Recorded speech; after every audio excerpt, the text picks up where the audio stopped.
안녕하세요, 여러분. 은빛다락방을 찾아주셔서 감사합니다. 오늘 여러분께 들려드릴 이야기는 평생을 가족에게 헌신했던 한 할머니가 결국 마음속 깊은 배신을 마주하고 완벽하게 반격에 성공한 이야기입니다. 본격적으로 시작하기 전에 부탁드릴 게 있습니다.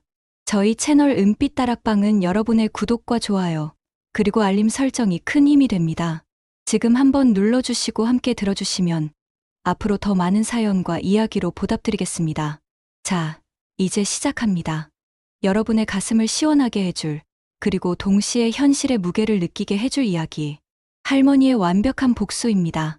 저는 올해 73살, 이름은 김순자라고 합니다. 남편을 병으로 일찍 떠나보내고 혼자서 아들 하나 키워내며 살았습니다. 젊은 시절 제 삶은 늘 고단했어요. 새벽 4시 반이면 일어나 남의 집 계단을 쓸고, 낮에는 식당 허드레시를 하고, 밤에는 포장마차에서 순대국을 팔았죠. 그렇게 모은 돈으로 아들을 대학에 보냈습니다. 민수라는 제 아들은 제 전부였어요. 순자야, 내 인생은 참 고생길이구나. 동네 아주머니들이 그렇게 말해도 저는 늘 웃으면서 대답했습니다. 그래도 내 새끼 잘 키우면 된 거지 뭐. 아들을 결혼시켰을 때 저는 하늘이 무너져도 기쁜 줄만 알았어요. 며느리 미선이도 남부럽지 않게 잘 들어왔다고 생각했죠. 그때만 해도요. 우리 집은 60평 아파트. 겉으로 보기에 참 화목했습니다. 매일 아침 저는 일어나 반찬을 7가지는 꼭 차렸습니다.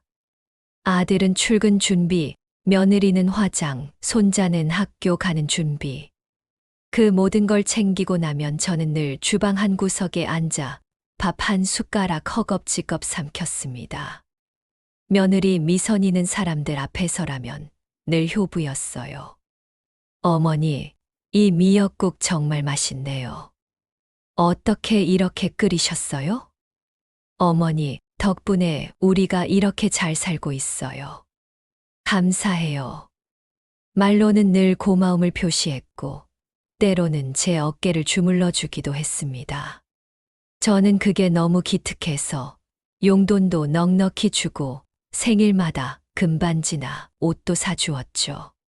제 속마음은 늘 같았습니다. 내가 이제라도 이런 대접을 받으니 평생 고생한 보람이 있구나. 하지만 세상은 그렇게 호락호락하지 않았습니다. 어느 날부터였을까요? 미영이가 웃으며 제 말을 듣다가도 눈빛은 차갑게 스쳐 지나가는 걸 느꼈습니다. 또 아들 민수도 이상했어요. 어느 날 밥을 먹다 불쑥 물어보더군요. 엄마, 요즘도 통장에 잔고 꽤 있으시죠? 응, 그게 갑자기 무슨 소리냐? 아니, 그냥 혹시 얼마나 되나 싶어서. 저는 웃으며 넘겼습니다. 그건 내가 알아서 할 일이지. 내가 걱정할 필요 없어. 그날 이후로도 종종 그런 질문이 이어졌습니다. 며느리는 제 방 근처를 서성거렸고, 은행에서 날아온 우편물을 괜히 유심히 보기도 했습니다. 저는 그때까지도 아이들 사정이 어려워서 그러려니 하고 넘겼습니다. 하지만 그게 단순한 생활고 때문만은 아니었음을 곧 알게 되었죠. 사건은 뜻밖의 찾아왔습니다. 새벽 2시 화장실에 가려고 일어났다가 거실에서 작은 소리가 들렸습니다. 아들과 며느리가 속삭이는 듯한 목소리였습니다. 저는 발소리를 죽이고 다가가 문틈으로 귀를 기울였습니다. 여보, 솔직히 너무 힘들어. 매일 저 노인네 눈치 보면서 살고 뭐 하나 사려고 해도 돈 때문에 눈치 보고. 미선이가 한숨을 쉬었습니다. 민수가 대답했죠. 알아. 근데 조금만 참아. 어차피 엄마 재산은 결국 다 우리 거잖아. 그게 언제인데. 저 할머니 건강하기로는 100살까지 살 것 같은데. 그들의 목소리가 제 심장을 후벼 팠습니다. 이어지는 말은 더 충격적이었습니다. 미선이가 핸드폰을 꺼내 누군가와 대화를 시작했거든요. 화면이 살짝 보였는데 상대 이름이 미친년. 순간 제 숨이 멎는 것 같았습니다. 그리고 메시지를 확인하는 순간 세상이 무너졌습니다. 미친년이 또 잔소리해서 짜증나 죽겠어. 조금만 참아. 그 재산만 손에 넣으면 끝이야. 그 미친년이 바로 저였습니다. 아들이며 며느리가 제 뒷담화를 그렇게 하고 있었다니. 저는 벽에 기대어 겨우 숨을 고르며 속으로 되뇌었습니다. 내가 내 새끼를 위해 평생을 바쳤는데 그 이름이 겨우 미친년이었구나. 눈물이 왈칵 쏟아졌습니다. 그 순간 떠올랐던 건 지난 세월이었습니다. 새벽마다 도시락을 싸주던 일, 아들이 열이 펄펄 끓었을 때 업고 병원으로 달려갔던 일, 손자 학비를 마련하려고 청소 용역까지 나갔던 기억들. 모두가 주마등처럼 스쳐갔습니다. 그런데 그 결실이 미친년이라니. 제 가슴 속에서 무언가 끊어졌습니다. 슬픔이 곧 분노로 바뀌었습니다. 좋다. 미친년이라고. 그렇다면 진짜 미친년이 뭔지 보여주마. 그날 밤 저는 한숨도 자지 못했습니다. 베개를 눈물로 적시며 결심했습니다. 이제는 내 인생을 되찾겠다. 그리고 너희에게는 반드시 대가를 치르게 하겠다. 다음 날 저는 언제나처럼 평범하게 행동했습니다. 아침밥을 차려주고 손자를 학교에 보내고 미소도 잃지 않았습니다. 하지만 속으로는 치밀한 계획을 세우고 있었습니다. 먼저 제 재산을 정확히 파악했습니다. 은행 예금 3,500만 원, 남편이 남겨준 적금 2천만 원, 그리고 현재 시세 12억 원의 아파트. 생각해보니 결코 적지 않은 금액이었습니다. 그날 오후 은행장에게 전화를 걸었습니다.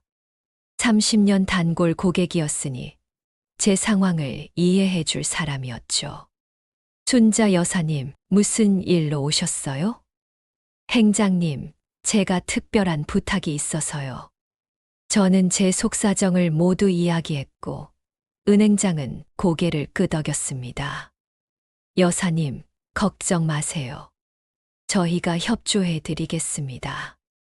며칠 후 저는 예금 전액 5,500만 원을 현금으로 인출했습니다. 직원은 걱정스럽게 묻더군요. 정말 전액을 현금으로 찾으시겠습니까? 저는 미소 지으며 대답했습니다. 이제 제 인생은 제 손에 있습니다. 그리고 그 돈을 안전한 곳에 따로 보관했습니다. 아이들이 절대 손댈 수 없는 곳에요. 은행 일을 마친 뒤 저는 바로 오래 알던 김 변호사에게 연락했습니다. 남편이 살아있을 때 사업 관련으로 함께 일했던 분이었죠. 여사님, 오랜만입니다. 무슨 일로 찾아오셨습니까? 변호사님, 제 인생에서 가장 중요한 서류를 새로 작성하려고 합니다. 저는 그 자리에서 모든 상황을 이야기했습니다. 아들과 며느리가 저를 미친년이라 부르며 재산을 노리고 있다는 사실, 그리고 이제는 그들에게 내 남은 삶을 빼앗기고 싶지 않다는 결심까지. 변호사는 잠시 침묵하다가 고개를 끄덕였습니다.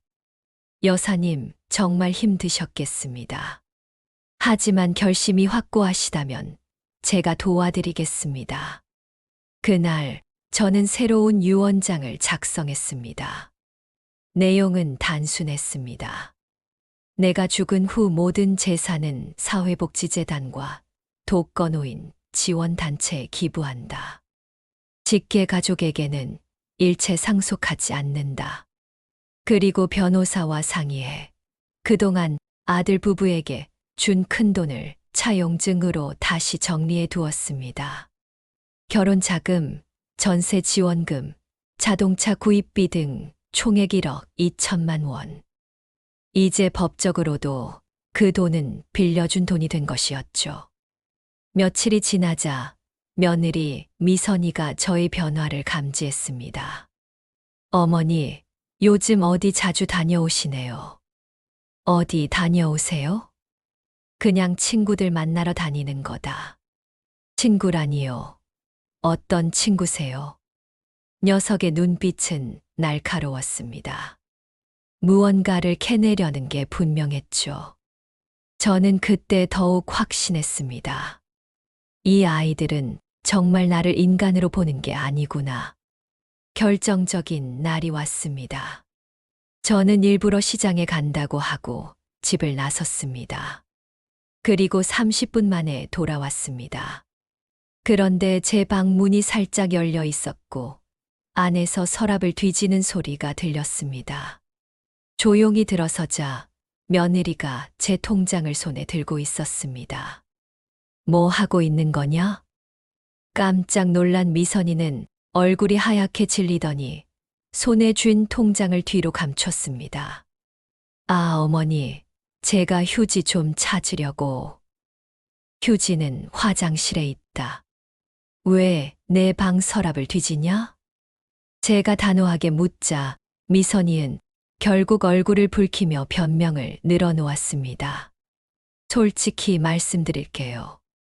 요즘 생활이 너무 힘들어서 어머니 통장에 얼마나 있는지 확인해 보고 싶었어요. 그게 내가 할 일이냐?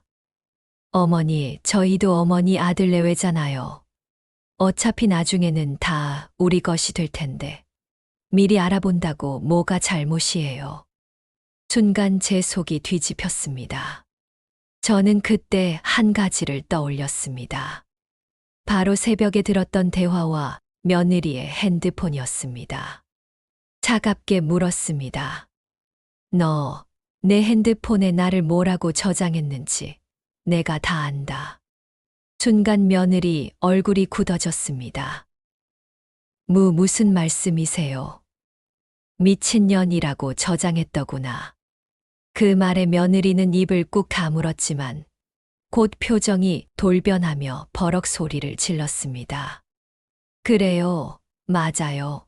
미친년 맞잖아요. 매일 잔소리, 간섭, 돈은 꽉 쥐고 우리가 왜 어머니 눈치를 보면서 살아야 돼요. 그때 방 안으로 아들 민수가 뛰어들어왔습니다. 무슨 일이야? 왜 소리를 지르고 있어? 상황을 눈치챈 민수는 오히려 며느리 편을 들었습니다. 엄마, 미선이 말이 틀린 거 없잖아요. 우리도 이제 좀 편하게 살고 싶어요. 저는 두 사람을 바라보다가 차갑게 말했습니다. 그래, 이제야 진짜 얼굴을 보여주는구나. 그날 밤, 저는 더 이상 미룰 수 없다고 생각했습니다. 다음 날 아침 아들과 며느리를 거실로 불렀습니다. 앉아라. 할 말이 있다. 두 사람이 긴장한 듯 앉자 저는 차분히 테이블 위에 몇 장의 서류를 꺼내 놓았습니다. 첫 번째, 이 집은 이제 내 소유가 아니다. 네, 무슨 말씀이세요? 복지관에 기부했다. 다음 달부터 이 아파트는 독거노인 공동주택으로 사용될 거다. 두 사람은 벌떡 일어나 소리를 질렀습니다. 어머니, 그게 무슨 소리예요? 이 집은 우리 집이잖아요. 내 이름으로 된 집이다. 내 마음대로 할 권리가 있지. 그제서야 며느리는 울부짖기 시작했습니다. 어머니, 그럼 우리는 어디서 살라고요? 너희가 알아서 해라. 그리고 두 번째 서류를 꺼냈습니다. 이건 내 예금을 전액 인출한 영수증이다. 5,500만 원. 이제 은행에 남은 돈은 없다. 민수가 다급하게 물었습니다. 그 돈은 어디에 있어요? 알 필요 없다. 마지막으로 유언장을 꺼내 테이블에 내려놓았습니다. 내가 죽으면 남은 재산은 모두 자선단체에 기부된다. 너희 몫은 단 한 푼도 없다. 그 순간 두 사람은 바닥에 주저앉아 버렸습니다. 엄마, 제발 잘못했어요. 어머니, 용서해 주세요. 하지만 저는 단호했습니다. 너희가 한 말을 다 들었다. 이제 다시는 내 인생에 끼어들지 마라. 그 후 며칠 동안 집안은 폭풍 같은 나날이 이어졌습니다. 아들과 며느리는 번갈아 가며 제 앞에 무릎을 꿇었습니다. 엄마, 다시는 그런 말 안 할게요. 제발 한 번만 용서해 주세요. 어머니, 제가 잠시 미쳤었어요. 다시는 그런 짓 안 할게요. 하지만 저는 마음을 돌리지 않았습니다. 그들의 사과는 진심이 아니었으니까요. 그저 재산을 잃을까 두려운 발버둥일 뿐이었죠. 저는 속으로 중얼거렸습니다. 너희가 날 미친년이라 불렀지. 이제 진짜 미친년이 뭔지 보여주겠다. 그날 오후 집 초인종이 울렸습니다. 복지관 담당자와 이삿짐센터 팀장, 그리고 관리사무소 직원이 함께 서 있었습니다. 저는 이미 날짜를 통보해 둔 상태였고 모든 절차는 합법적이었습니다. 여사님, 오늘부터 공용 공간 점검 들어갑니다. 예, 준비 다 됐습니다. 거실 가운데 서 있던 아들과 며느리는 어안이 벙벙한 표정으로 저를 바라봤습니다. 엄마, 진짜로 우리 보고 나가라는 거예요? 그래. 사전에 얘기했지 않니? 며느리는 울먹이며 제 손을 붙잡았습니다. 어머니 한 번만 현우 생각해서라도. 저는 그 손을 살며시 떼어내며 말했습니다. 현우는 나와 함께 지낸다. 법적으로 그게 돼요? 민수가 따졌습니다. 변호사와 모든 절차를 밟았다. 임시보호와 친권 관련 합의서도 받았고 필요하면 가정법원에 조정 신청도 들어갈 거다. 내가 안정적인 주거를 확보하기 전까지 아이는 나와 산다. 말끝을 흐리던 민수가 결국 바닥에 주저앉았습니다. 복지관 담당자가 조심스레 말을 보탰습니다. 입주 희망 대기자들이 많습니다. 오늘부터 공용시설 공사 일정이 잡혀 있어요. 협조 부탁드립니다. 그 말에 아들과 며느리는 더 이상 버틸 명분이 없었습니다. 그들은 한동안 멍하니 서 있다가 결국 집 몇 개를 부랴부랴 싸서 현관을 나섰습니다. 문이 닫히는 소리가 유난히 크게 울렸습니다. 저는 잠시 벽에 기대에 눈을 감았습니다. 이 집이 비워지는 소리는 내 마음에서 미련이 빠져나가는 소리구나. 저녁 무렵 저는 아들에게 문자를 보냈습니다. 오늘 대면하기 불편하면 내일 변호사 사무실에서 보자. 다음 날 세 사람은 변호사 사무실에서 마주 앉았습니다. 책상 위에는 깔끔하게 정리된 장부가 놓여 있었지요.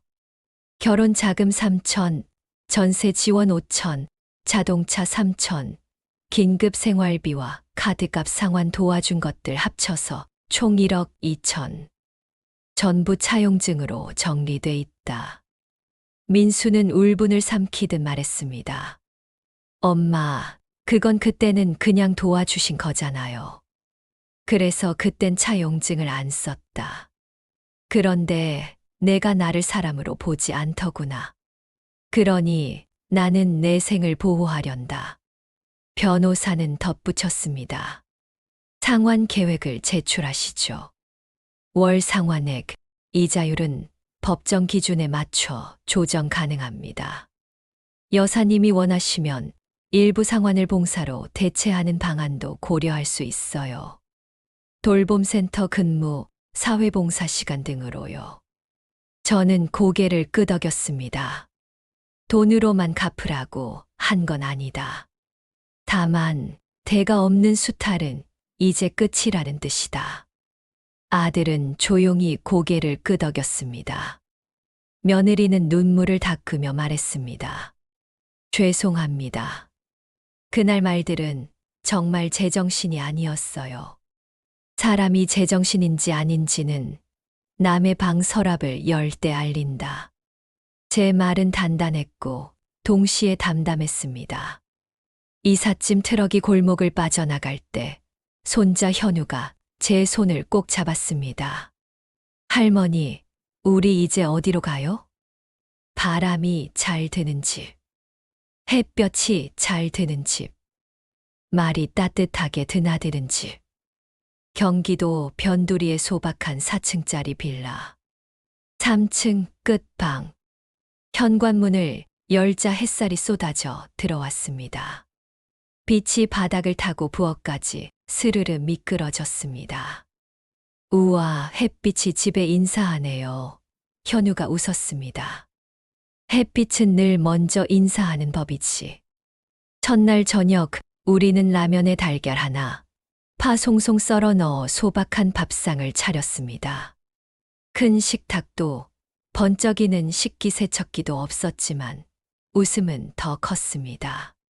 할머니, 이 라면 왜 이렇게 맛있어요? 도망친 사람들의 라면이라 그렇다. 도망엔 늘 자유의 맛이 나거든. 현우가 깔깔 웃었습니다. 그날 밤 현우는 제 방에서 같이 잤습니다.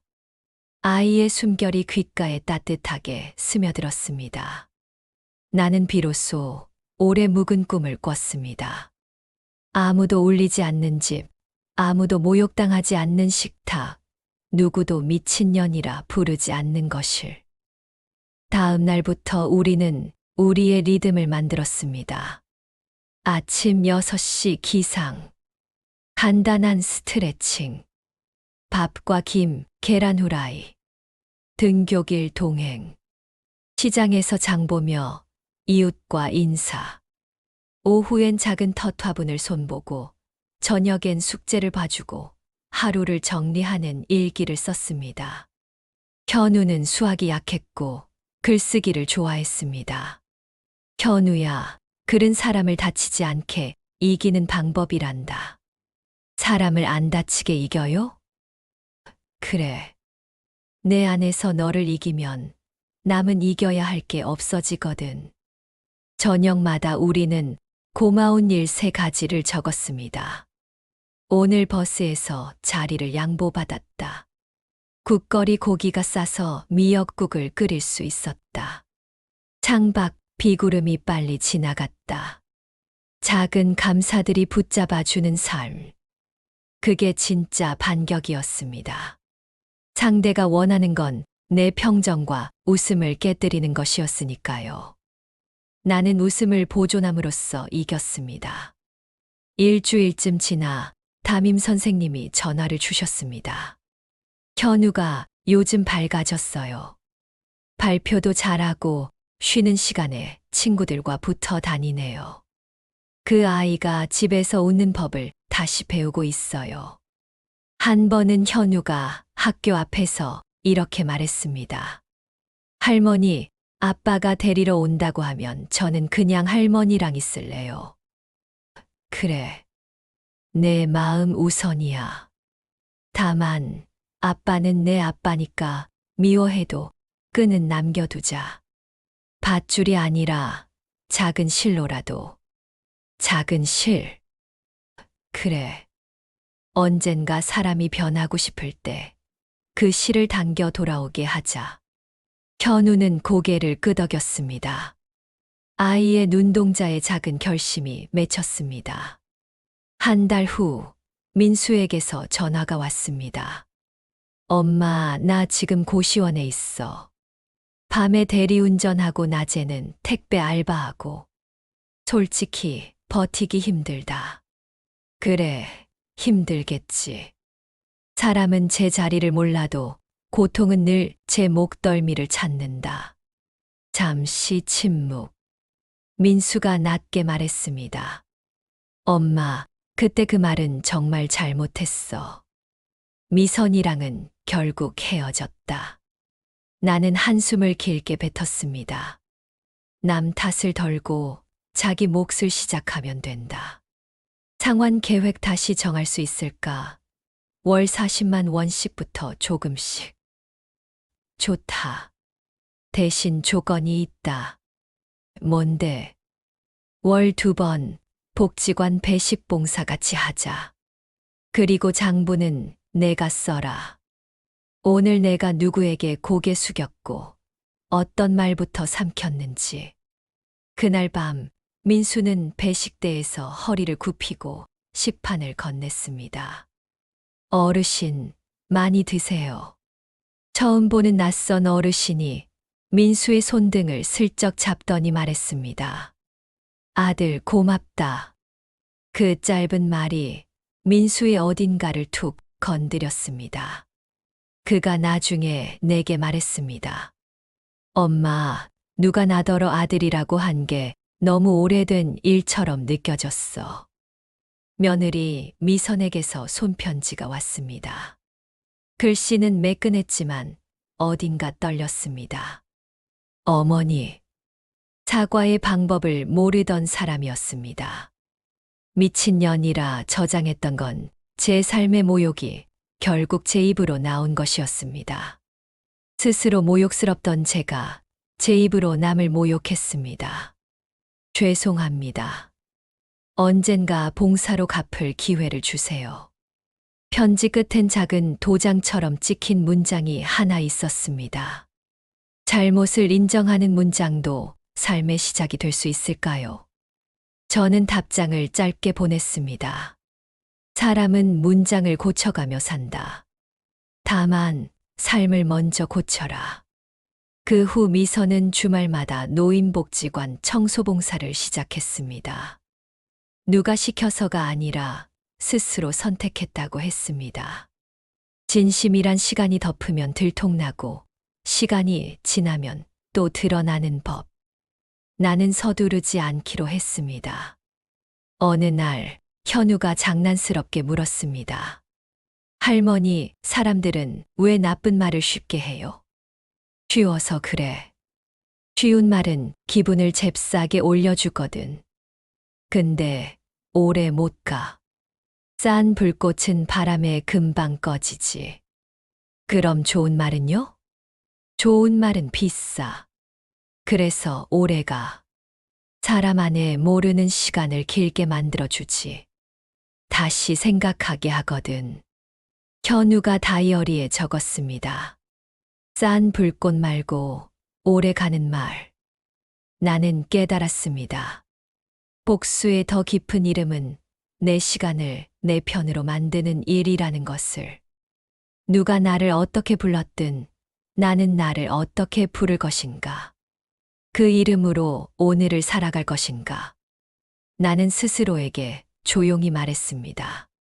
순자야, 넌 미친년이 아니다. 넌 미친 사랑을 택하는 사람이다. 너 자신에게 미친 듯이 친절하고 너의 하루에 미친 듯이 성실한 사람. 기부했던 아파트는 공용 개조를 마치고 독거 어르신 5분이 입주하셨습니다. 그날 문턱을 밟으며 한 어르신이 제 손을 꼭 잡았어요. 아짐에, 이 집 냄새가 좋아. 새 가구 냄새가 아니라 사람 냄새야. 복지관장은 입주자분들 사연을 짧게 소개했습니다. 보일러 고장난 반지하에서 겨울을 버티던 분, 병원에서 요양병원으로 떠돌던 분, 자식이 있어도 연락이 끊긴 분. 나는 고개를 깊이 숙였습니다. 내가 오늘 받은 인사들을 전에 받은 셈으로 여기겠습니다. 그날 밤 공용 거실에서는 된장찌개 냄새가 퍼졌습니다. 누군가는 장구를 두드리고 누군가는 옛 노래를 흥얼거렸습니다. 그 집은 더 이상 내 소유가 아니었지만 내 마음의 일부가 계속 살고 있었습니다. 소유 대신 기척. 내 이름 대신 웃음, 낙인 대신 식사, 복수 대신 회복. 몇 달 후 가정법원에서 간단한 조정 절차가 진행됐습니다. 민수는 안정적인 주거를 확보하기 전까지 양육에 관여하지 않는 조건, 면접 교섭, 일정을 정하는 조건, 상환 계획을 정식 확정하는 합의서에 도장을 찍었습니다. 판사는 마지막에 이렇게 말했습니다. 가족도 계약이 필요합니다. 가족이라는 이유로 일방의 희생을 당연하게 만드는 순간, 가족은 제 역할을 잃습니다. 각자 지켜야 할 선을 지키세요. 법정 밖으로 나오자 민수가 말했습니다. 엄마, 나 다시 처음부터 해볼게. 처음은 늘 아주 가까이에 있다. 다만 고개를 낮춰야 보여. 그날 저녁 민수는 현우를 만나 공원 벤치에 앉아 과자 하나를 나눠 먹었습니다. 둘은 많은 말을 하지 않았지만 마지막에 손을 탁 마주쳤습니다. 작은 실 하나가 그들 사이에 묶였습니다. 가을이 깊어졌습니다. 장터엔 노란 배추와 빨간 고추가 산처럼 쌓였고 나는 이웃들과 절임 배추 주문을 같이 묶었습니다. 현우는 장바구니를 들고 덜컥거리는 카트를 밀었습니다. 시장 아주머니가 웃으며 말했습니다. 아이고, 저 총각 인물이 훤하네. 엄마 닮았어? 할머니 닮았어요. 현우가 씩 웃었습니다. 말도 잘하네. 이거 서비스. 깍두기 몇 점이 봉지에 쑥 들어왔습니다. 집에 돌아오자 양념대야 앞에 둘이 나란히 섰습니다. 새우젓을 손톱만큼, 마늘 한 숟가락, 생강 콕, 멸치 액젓 2바퀴. 현우가 물었습니다. 할머니, 이건 왜 이렇게 조금 넣어요? 양념은 사람의 말이랑 같다. 센 말은 한 번만, 약한 말은 여러 번. 그래야 오래 먹는다. 김장독에 김치를 눌러 담으면서 나는 생각했습니다. 온기와 압력, 기다림과 변환. 복수도 용서도 결국은 발효의 다른 이름이 아닐까. 날 것의 분노를 꾹 눌러두고 시간과 손길로 맛을 붙이는 일. 썩지 않게, 시지 않게, 오래 가게. 초겨울 어느 날 미선이 복지관 앞에 서 있었습니다. 두 손을 모으고 서툰 미소를 지으며 어머니, 오늘은 배식 끝나고 어르신들 발마사지 봉사도 신청해봤어요. 저는 고개를 끄덕였습니다. 잘했구나. 우리는 함께 배식을 했습니다. 그날따라 줄이 길었습니다. 나는 국자를, 미선은 밥주걱을 들었습니다. 한참을 서 있다 미선이 조심스레 말했습니다. 어머니, 그때 제 폰에 저장했던 거 다 지웠어요. 늦었지만 할 일 했다. 지워도 제가 그 말을 한 건 사라지지 않네요. 그렇지. 그래서 내가 오늘 여기에 있는 거다. 지우개가 없는 말은 행동으로 흐리게 만드는 수밖에 없다. 우리는 더 말하지 않았습니다. 말 대신 밥이, 밥 대신 시간이, 시간을 건너 실천이 우리를 연결했습니다. 겨울 발표회에서 현우가 단상에 올라 짧은 글을 읽었습니다. 제법 담담한 목소리였습니다. 제목 우리 집 식탁은 다시 길어졌습니다. 식탁이 짧던 때가 있었어요. 말이 짧고 인상도 짧아졌어요. 지금은 식탁이 길어졌어요. 말이 길어지고 인내도 길어졌습니다. 저는 김치를 기다릴 줄 아는 사람이 되려고 해요. 빨리 먹으면 배가 아프니까요. 아이들의 박수 소리가 포근했습니다. 나는 뒤에서 조용히 눈물을 훔쳤습니다. 울음의 이유는 슬픔이 아니라 되찾음이었습니다. 되찾은 식탁, 되찾은 말, 되찾은 사람. 설이 지나고 어느 비 오는 밤, 우리 집 문 앞에 검은 그림자가 서 있었습니다. 문을 열자 고개 숙인 민수가 서 있었습니다. 엄마, 잠깐 들어가도 될까? 따뜻한 차를 내고 우리는 말없이 앉았습니다. 나 그날 이후로 많이 돌아다녔어. 밤마다 길거리를. 내가 누군가에게 무슨 말을 했는지, 그 말이 내 입안에서 썩지 않았는지. 그는 한숨을 쉬었습니다. 엄마, 나도 장부를 썼어. 하루에 단 한 번이라도 누군가를 살리는 말을 했는지. 오늘은 택배 늦었다고 화내는 손님께 죄송합니다. 대신 오늘 고생 많으셨죠 라고 말했어. 그랬더니 그분이 고개를 푹 숙이더라. 나는 미소 지었습니다. 사람은 단어를 교환하며 산다. 사과 대신 공감, 요구 대신 부탁, 독설 대신 설명. 그날 밤, 민수는 우리 집 거실에서 잠깐 눈을 붙였습니다. 현우가 이불을 가져다 덮어주며 웅얼거렸습니다. 아빠, 코골이 소리 줄었네. 조금 사람 같아졌다. 나는 아이의 머리를 쓰다듬었습니다. 사람은 원래 사람이다. 다만 길을 다시 찾을 때 시간이 들 뿐.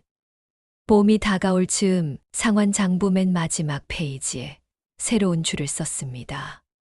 원금 일부 감액 성실 상환, 봉사 120시간, 현우 면접 교섭 성실 이행.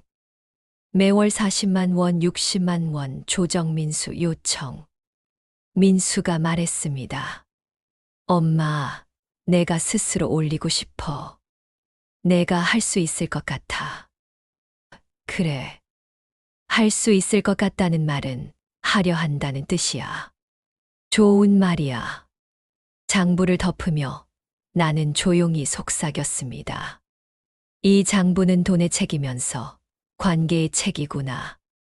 빚이 줄수록 멀어진 마음과의 거리가 조금씩 줄어들었다. 숫자와 관계가 희한하게 같이 움직였다. 초여름 오후 3사.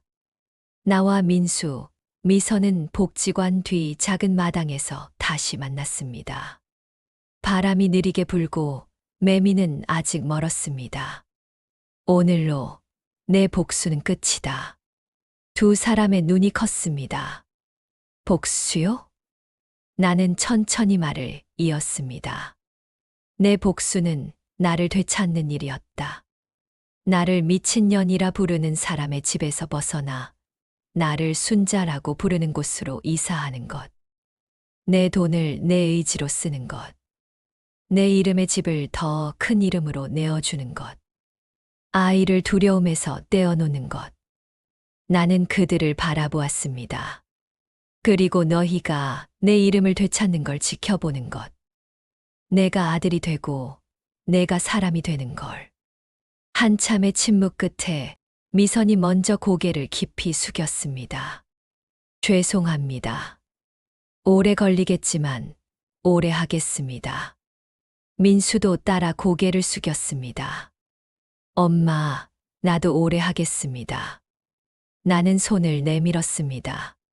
화해의 악수가 아니라 다짐의 악수였습니다. 여러분, 여기까지가 김순자 여사의 이야기였습니다. 복수의 반대말이 꼭 용서는 아니라고 했습니다. 어쩌면 복수의 반대말은 거리두기, 나의 권리 사용하기인지 모릅니다. 김순자 여사는 법과 절차, 시간과 실천을 무기로 썼습니다. 그 무기들은 목소리를 높이지 않지만 오래갑니다. 은빛 다락방은 여러분의 구독과 좋아요, 알림 설정으로 이어집니다. 이야기가 마음에 와닿았다면 지금 눌러주세요. 여러분의 그 작은 행동이 다음 사연을 불러옵니다. 그리고 오늘 이야기를 듣고 계신 청취자 여러분께 조심스레 여쭙습니다. 요즘 내 삶에서 장부를 다시 쓰고 싶은 부분은 어디인가요? 돈의 장부든 마음의 장부든 여러분의 짧은 대답이 누군가의 긴 밤을 환하게 비출지도 모릅니다. 은빛의 저녁을 건너는 모든 분들께 당신의 복수는 결국 당신을 되찾는 일입니다. 그리고 그 되찾음은 아주 작은 실 하나에서 시작됩니다.